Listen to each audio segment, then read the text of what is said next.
Le privilège d'une vie est de devenir qui vous êtes vraiment. Carl Gustav Jung. Depuis quelques années maintenant, j'ai été poussée à écrire. 2022, enfin je m'y mets, mais cela ne me convient pas. Je laisse tomber. J'ai envie d'écrire, j'adore ça, mais je ne sais pas dans quelle direction aller. Comment écrit-on un livre? Sur les réseaux, je transmets les messages que je reçois, mon interprétation, ma vision de la vie. Écrire une histoire, un livre n'est pas la même chose. Et puis l'écriture, c'est la confrontation.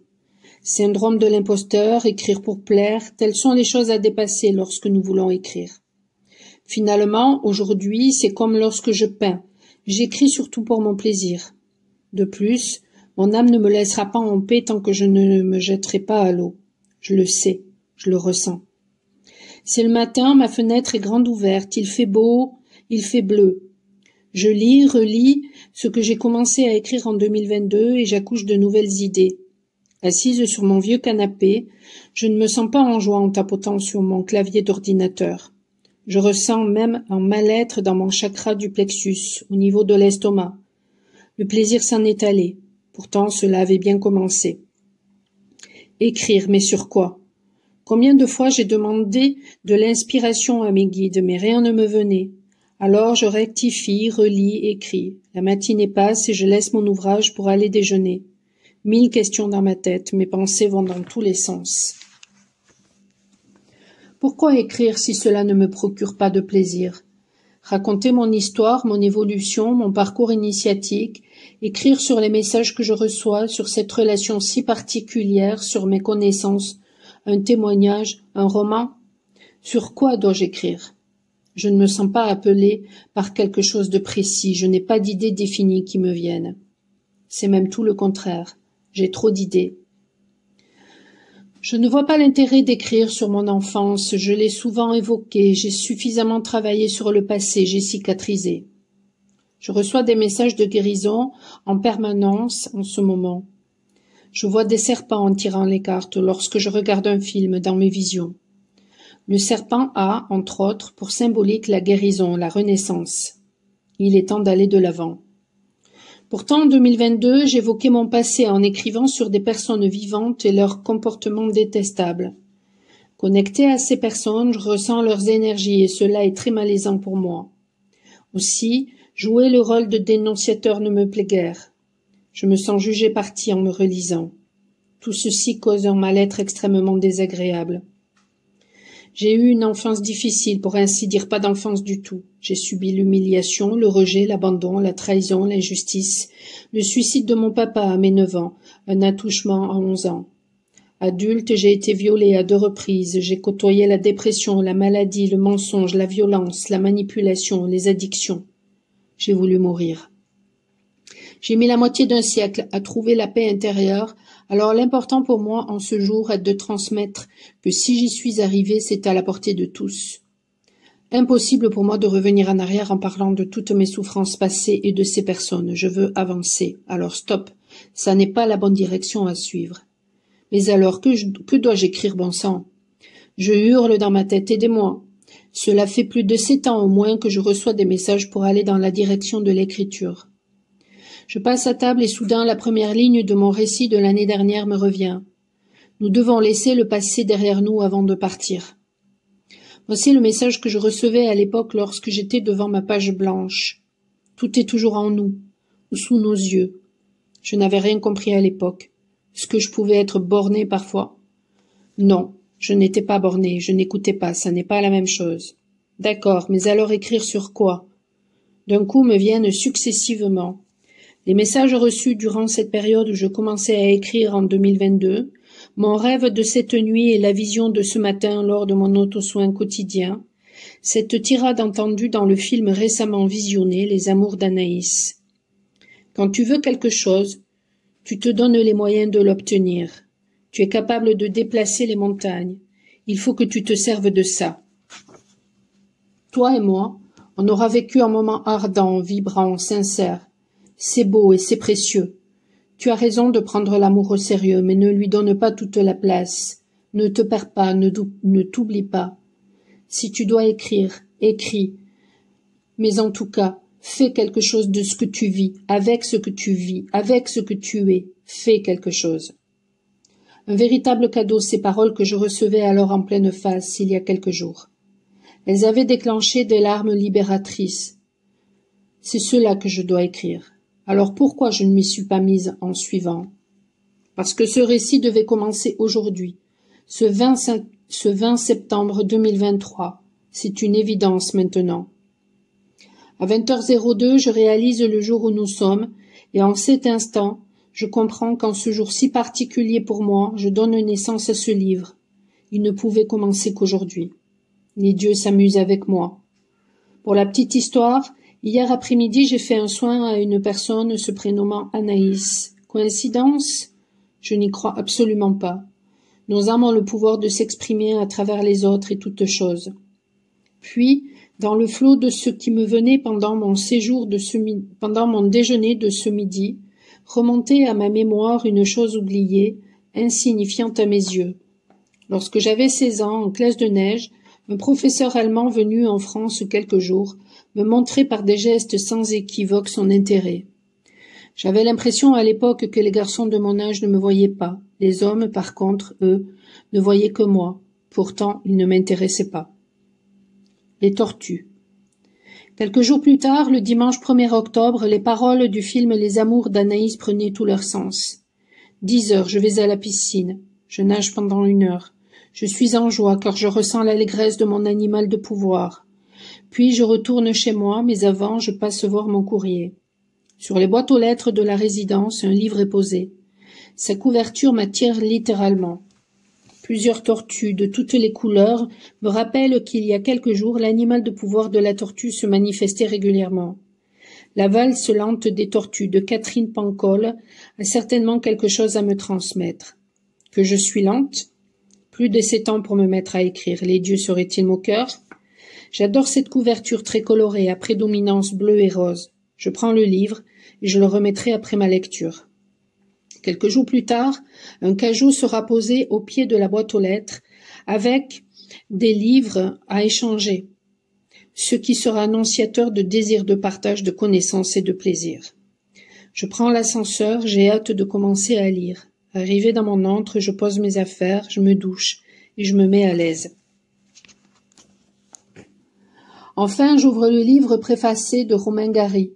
C'est horrible de vivre une époque où, au mot sentiment, on vous répond sentimentalisme. Il faudra bien pourtant qu'un jour vienne où l'affectivité sera reconnue comme le plus grand des sentiments et rejettera l'intellect dominateur. Incroyable. C'est exactement cela lorsque nous décidons de laisser partir le passé. Nous laissons parler notre cœur suite à la maîtrise de notre ego. Cela ne peut se faire qu'après avoir ressenti, accepté, cicatrisé nos blessures. Sinon, nous les mettons sous le tapis, nous les minimisons ou nous refusons de les voir. Dans ces cas-là, notre ego nous manipule. Je poursuis, et page 36. Elle faisait confiance à la vie pour lui envoyer des indices, des idées, des détails qu'elle convertirait en histoire. Voilà pourquoi ce livre était là. Il devait me permettre de vraiment comprendre les paroles du film Les Amours d'Anaïs et de faire confiance car tout me sera amené au moment où j'en aurai besoin. La situation des tortues sur le continent asiatique est inquiétante. En effet, elles sont martyrisées, massacrées à cause de leur lenteur, parce qu'elles sont peu agressives et faciles à capturer. De nombreuses cultures ont adopté la tortue comme représentation de la souveraineté car elle personnifie la déesse, l'énergie et la mère éternelle. Elle nous demande d'être attentifs à l'équilibre entre le donner et le recevoir et dans tous les domaines de notre vie, malgré les tempêtes. Elle invite à passer à l'action, à se mettre en mouvement pour trouver sa stabilité. Elle fait référence à l'enracinement, à la connexion aux émotions, à l'équilibre du monde manifesté. Elle indique que c'est le bon moment pour se reconnecter à notre sensibilité originelle. Le plus ancien des carrés magiques connus est le carré Luoshu. Ce dernier est un élément de la boussole en Feng Shui et est inspiré des motifs et des écailles de la dossière de la carapace de la tortue. De par sa morphologie, elle fait prendre conscience qu'il est nécessaire de protéger son intérieur, sa maison, sa famille, son espace intime, sa sensibilité. Elle enseigne la sagesse de la lenteur, de prendre le temps de se laisser inspirer et nourrir par nos rêves. Elle est annonciatrice d'un monde nouveau. Les tortues de mer et d'eau douce font référence à la foi et à la persévérance nécessaire pour accomplir ses rêves et aux efforts qui seront récompensés. Être connecté à un animal de pouvoir ou voyager avec lui lors d'une méditation, par exemple, permet de bénéficier des énergies de l'animal. Il fait travailler nos propres énergies afin de débloquer ce qui empêche notre plein potentiel. Voyager avec la tortue permet de vivre dans la paix, le calme et l'harmonie de l'esprit et de l'environnement grâce à sa sagesse et sa stabilité. Elle permet de développer l'intelligence, de faire preuve de patience et de persévérance, de se protéger des blessures, des envies et de la jalousie, de dépasser le chaos en lien avec des processus de transformation spirituelle et physique, afin de supporter le flux des événements qui se déroulent autour de nous. En effet, elle permet de faire preuve d'adaptation, de maîtriser le déroulement des événements et du temps qui passe et de garder son équilibre malgré les tempêtes extérieures. Dingue! La vie nous offre des cadeaux au travers des messages que nous recevons. Il n'y a qu'accueillir l'abondance de ses bienfaits en sachant où regarder et cela nécessite d'être présent dans l'ici et maintenant. Synchronicité. Le 4 octobre, alors que je suis en auto-soin, le mari d'une amie me téléphone. Il ne m'appelle jamais. De plus, il est gravement malade. Alors je sais qu'il est arrivé quelque chose. Je le rappelle et il me dit que mon ami a plus de 42 fièvres. Il me demande si je peux accompagner sa femme chez le médecin. Par chance, ce matin-là, je n'avais pas de rendez-vous. En fin de matinée, nous y allons et en attendant mon ami sur le parking pendant sa consultation, j'écoute un tirage sentimental. J'ai été poussée à y prêter attention alors que je ne veux plus regarder ce genre de vidéo en particulier depuis un moment. Mon nouveau livre emprunté restera dans mon sac à main quelques instants. Je clique sur la vidéo de la guidance. La personne me dit « Vous pourriez écrire un livre, me disent mes guides, tellement c'est romanesque, rocambolesque, à la fois facile, difficile, magique, cauchemardesque. » C'est ça. Quel est le rapport entre cette histoire à mes 16 ans avec le professeur allemand, le rêve et les visions en ce matin du 20 septembre, celle de l'époque où je commençais à écrire en 2022, et cette tirade dans le film Les Amours d'Anaïs? C'est toute la trame de mon histoire que je vais vous conter, au travers de mon expérience de vie, de mes connaissances, de ma réalité. Alors si vous aimez les voyages, je vous embarque avec moi dans un monde merveilleux et magique, le nôtre. Nous ne sommes pas des êtres humains vivant une expérience spirituelle, nous sommes des êtres spirituels qui vivent une expérience humaine. Pierre Teilhard de Chardin. Lorsqu'en 2022 je recevais ce message de laisser partir le passé, venait ensuite une vision de Ra. Tout a une symbolique, et lorsque nous cherchons le message derrière une symbolique, en prenant ce qui résonne sur l'instant, cela nous donne des indications, des compréhensions qui nous permettent d'avancer avec plus de clarté. Pour ce qui est du rat de tous les mammifères, il est celui qui nous dégoûte le plus. Il fait peur. N'est-il pas associé dans l'inconscient collectif à la peste? Pourtant, il est symbole d'abondance, il protège les nouveaux commencements, défend contre la négativité. L'animal de pouvoir du rat peut apparaître pour guérir le respect de soi malmené. En tant qu'oracle, il préconise la méfiance en rapport avec la trahison. Dans l'hindouisme, il est le véhicule de Ganesh, dieu du foyer et de l'écriture, à tête d'éléphant. Ce qui est incroyable, c'est qu'hier après-midi, après le soin d'Anaïs en jouant au tambour chamanique, j'ai eu la vision de Ganesh. Voir Ganesh me procure à chaque fois une émotion incroyable, car la sagesse des éléphants m'émeut au plus haut point. Par le passé, j'ai fait des soins à distance à une éléphante, et la beauté de son âme m'a touchée à jamais. Ces dernières années, j'ai été très connectée aux dieux égyptiens et surtout au dieu du soleil Ra, mais aussi à Isis, Osiris, Thoth et Anubis. Depuis peu, je vois souvent Ganesh et des dieux grecs, surtout Zeus et Héra. Mais je suis surtout très connectée à Jésus et Magdalena. Depuis toujours, j'adore les films fantastiques ainsi que les films qui font référence à la mythologie. Pour autant, je n'avais aucune connaissance sur les mythes avant de commencer à m'y intéresser un peu depuis les visions de ces dieux. En 2022, la nuit précédant le moment où j'essayais d'écrire, j'ai rêvé d'un lion qui avait l'aspect d'une lionne. Le lion est pour moi cette troisième énergie en soi. Cette dernière apparaît lorsque nos polarités s'unissent. À cause de la chasse dont il fait l'objet, le lion est en danger d'extinction. Voyager avec le lion permet de conscientiser, de réévaluer et d'exprimer notre rôle, notre place au sein de notre famille, de notre communauté. Cela permet aussi de se connecter à la discrétion afin de se protéger des conflits pour assurer la sécurité de ce qui nous est important, mais aussi de savoir se faire entendre.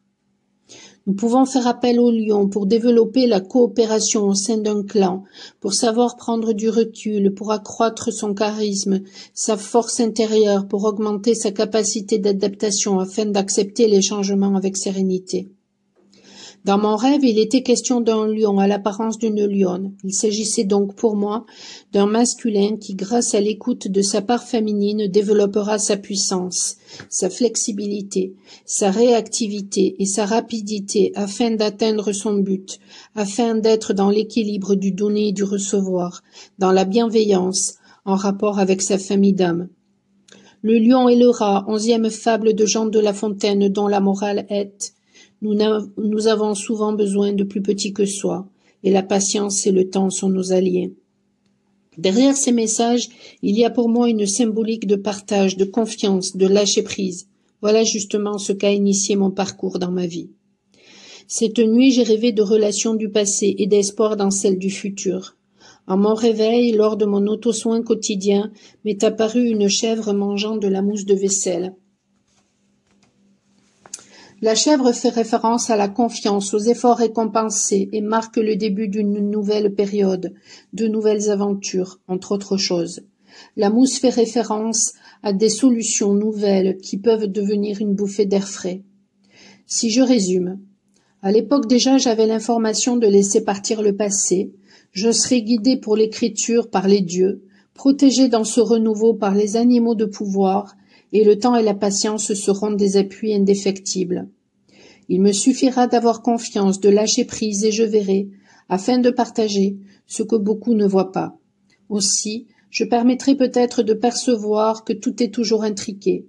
La confiance en l'avenir, en moi, ma persévérance et mes efforts, le don de soi, servir plus grand que soi seront récompensés et apporteront une ère nouvelle à ma vie, et les obstacles trouveront toujours solution, donc seront dissous. Pour preuve, je commence cette histoire en ce jour si symbolique du 20 septembre. Je trouve un livre le 1er octobre et je m'aperçois que son héroïne, Joséphine Cortés, vient d'écrire son premier roman et est envahie par des questions en rapport avec le syndrome de l'imposteur, entre autres, comme moi. Aussi, je trouvais des réponses grâce à ces synchronicités au travers de ce livre trouvé, avec ce film Les Amours d'Anaïs et avec cette guidance du 4 octobre. Je me suis rendu compte dès le début de ma lecture que la valse lente des tortues fait référence à des personnes qui avancent, doucement mais sûrement comme moi, alors que tout va si vite.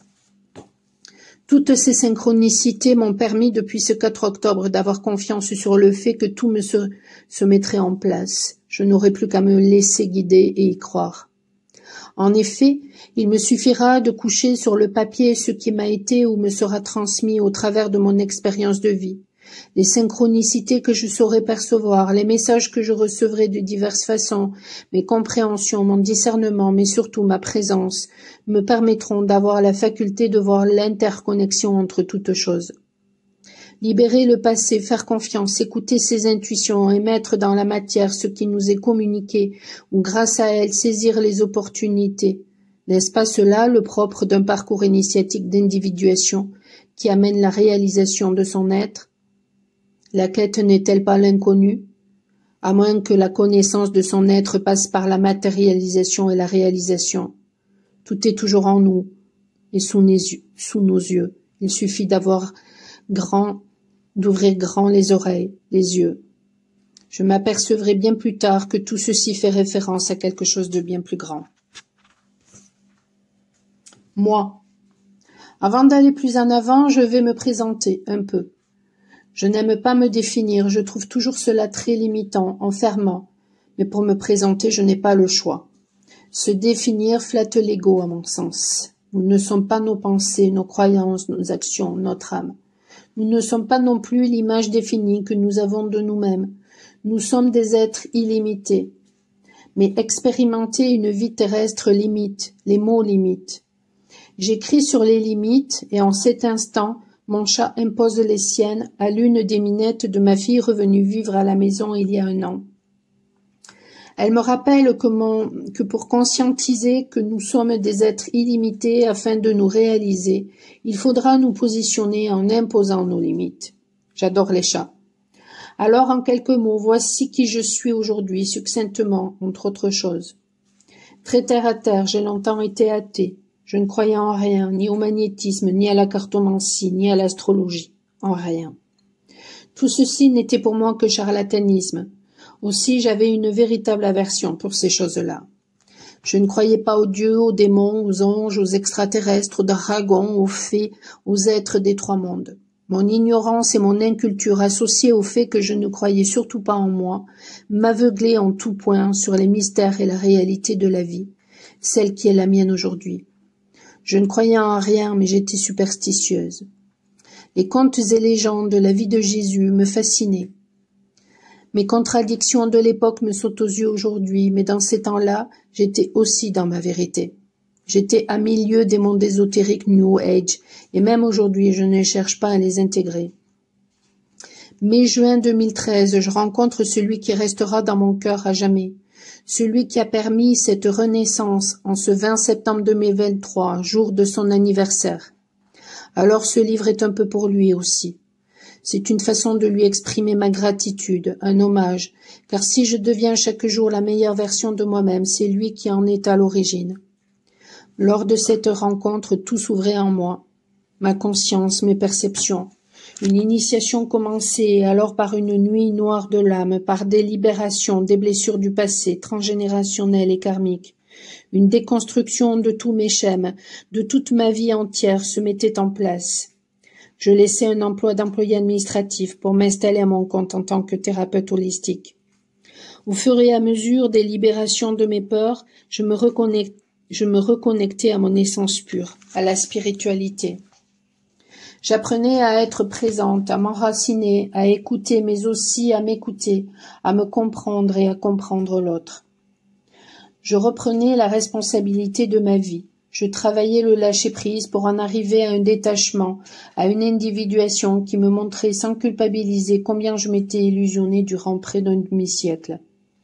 Ce parcours a exigé un dépassement de mon être, de mes peurs, de ma colère, de la violence en moi, afin de trouver cette puissance qui me pousse à construire, à me reconstruire en toute humilité.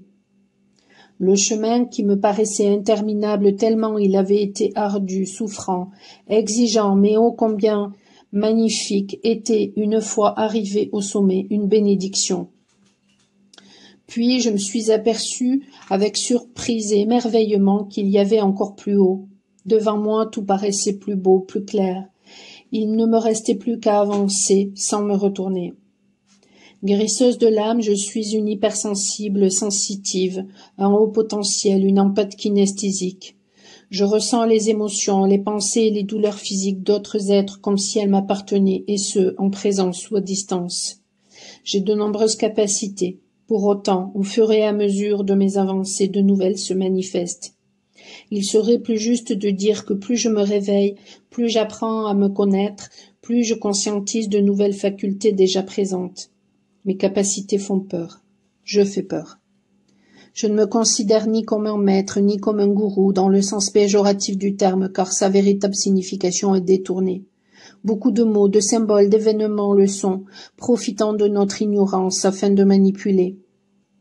J'ai encore tant à apprendre et j'ai bien conscience de ne pas savoir grand-chose. Je transmets les messages que je reçois, mes réflexions, mes convictions, mes connaissances en fonction de mon expérience au travers de mes filtres. Nous en avons tous. J'ai conscience de ne détenir aucune vérité absolue. Je fais au mieux à chaque instant. Je ne fais que transmettre ce que mon parcours m'a appris et mon point de vue, le cheminement qui m'a amené à trouver cette sérénité en moi. Ma seule motivation a toujours été et sera à jamais l'amour, et je ne veux me laisser guider que par sa force. Mon travail consiste à aider les personnes à passer des caps, à transmettre mes connaissances afin d'accompagner et de responsabiliser. Pour ce faire, j'utilise les soins énergétiques car ils apportent un mieux-être, apaisent, débloquent des situations, des nœuds. Ils permettent de nettoyer, de purifier afin de libérer les blessures liées au karma, au transgénérationnel et ou au passé.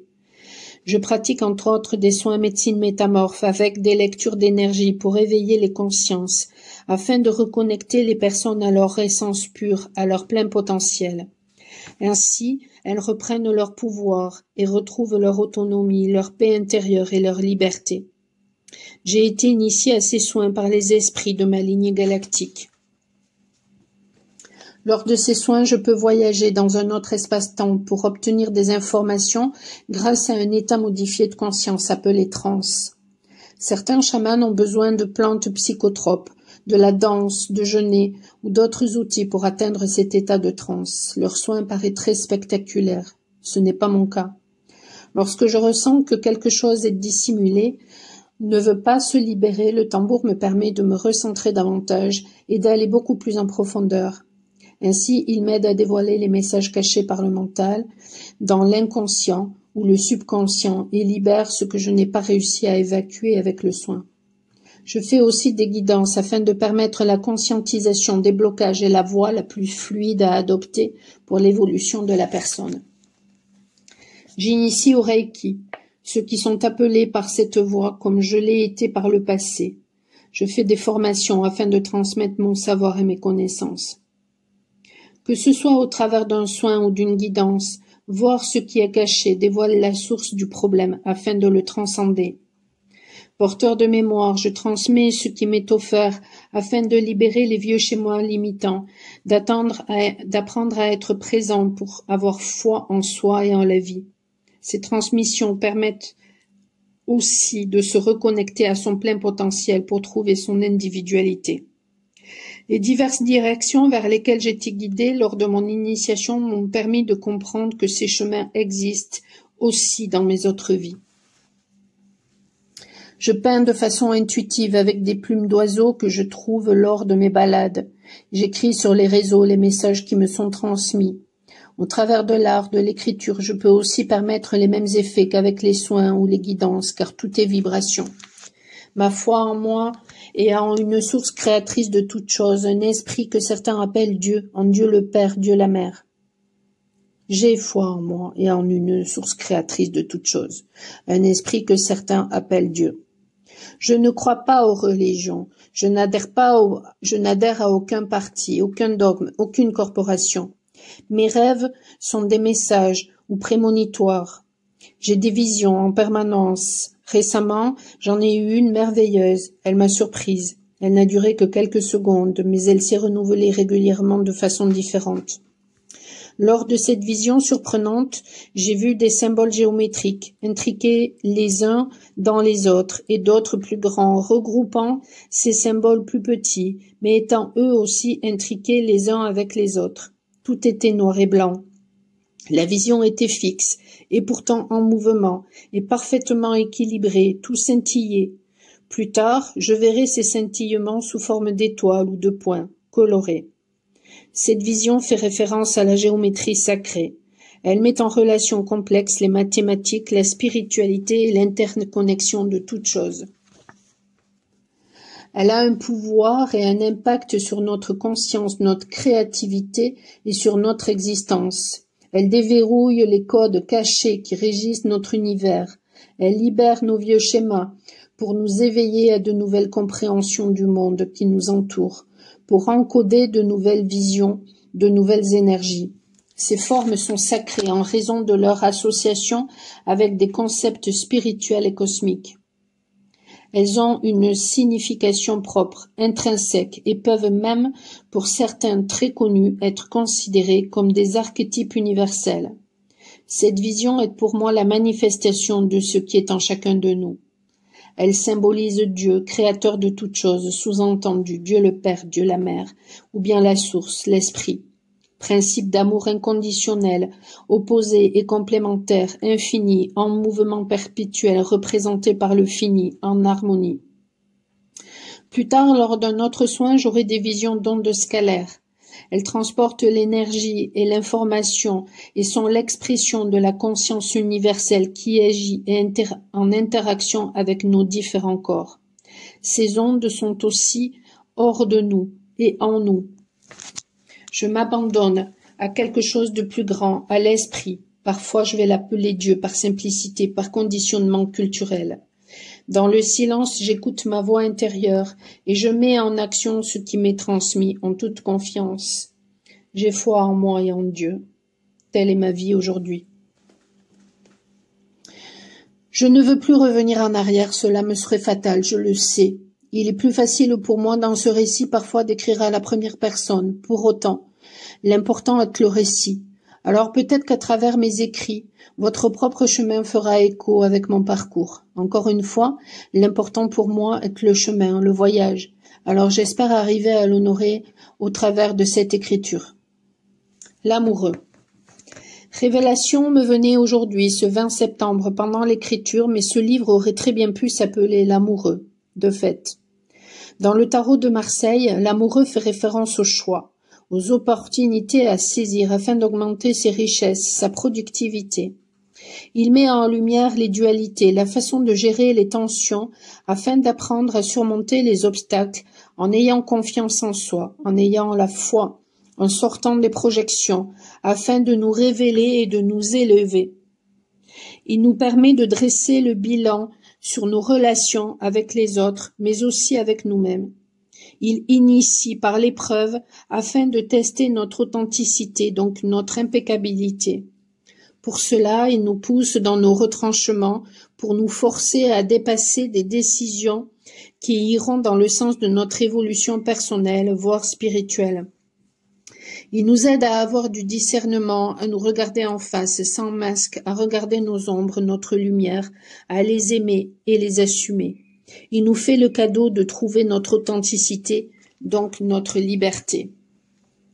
Il reflète aussi un nouvel amour avec un grand A et le désir. Il présage des transformations dans le relationnel avec les autres, mais aussi avec soi. Il met en lumière nos blocages et indécisions, nos dépendances qui nous permettent de fuir nos émotions ou ce qui n'est pas réglé. Lorsque l'amoureux apparaît, l'âme agit afin que la magie opère. En contact avec celui qui était dans mon cœur, mon enfant intérieur était en joie et j'étais beaucoup plus spontanée. Mon imagination débordait et je me sentais légère. J'avais la sensation d'être la reine du monde et que tout était possible. Tout ceci est activé grâce à l'amoureux, afin de permettre la réalisation de ses rêves, de son être. Avec ce livre, j'ai l'impression de rassembler les puzzles, et cela m'oblige à ne pas me laisser emporter par les émotions passées, par les doutes et les confusions, par le désordre. J'avoue que depuis ce 4 octobre, j'ai foi en l'avenir et hâte de découvrir où cette histoire va nous mener. Nous verrons bien pourquoi Révélation, même si je perçois déjà pourquoi ce titre.